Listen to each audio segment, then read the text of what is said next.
Bonjour et bienvenue à tous dans notre émission Pourquoi Padré. Aujourd'hui, nous avons une question de Martial. Qu'advient-il de l'âme des animaux après leur mort? Martial, la tradition chrétienne ne réduit jamais les animaux à de simples objets, sans pour autant confondre l'âme des animaux avec celle des humains qui, elle, est vouée à la communion avec Dieu. Évidemment, la vie de l'animal vient de Dieu et à ce titre, ils reçoivent de lui un souffle, une sensibilité, une beauté, et leur existence participe mystérieusement à l'harmonie de la création. Saint Paul ou encore Saint Irénée laissent entendre que toute la création attend d'être transfigurée et récapitulée dans le Christ.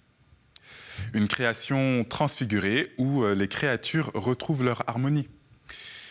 Dans Isaïe, nous pouvons lire que le loup habitera avec l'agneau, que le léopard se couchera près du chevreau, ou encore que le veau et le lionceau seront nourris ensemble.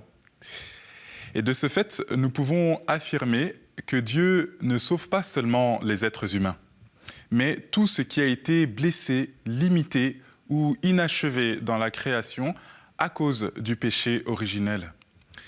De nombreux saints comme François d'Assise percevaient dans les animaux une certaine fraternité, qui n'est pas seulement dite de manière poétique.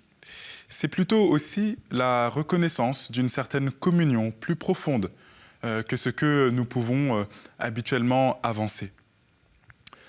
En fait, je pense, Martial, que la vie animale, dans ce qu'elle a de bon, subsiste aussi en Dieu, dans un mode que nous ne pouvons vraiment imaginer ni affirmer de manière certaine, mais que l'espérance chrétienne n'exclut jamais. Les animaux ne sont donc pas totalement perdus. Heureusement, nous pourrons retrouver nos animaux de compagnie préférés. Nous retrouverons certainement en Dieu, d'une manière ou d'une autre, le sens des relations que nous avons avec nos 30 millions d'amis.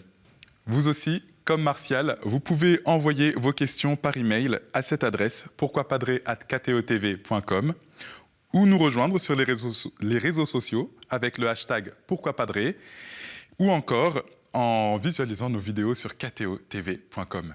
À très bientôt.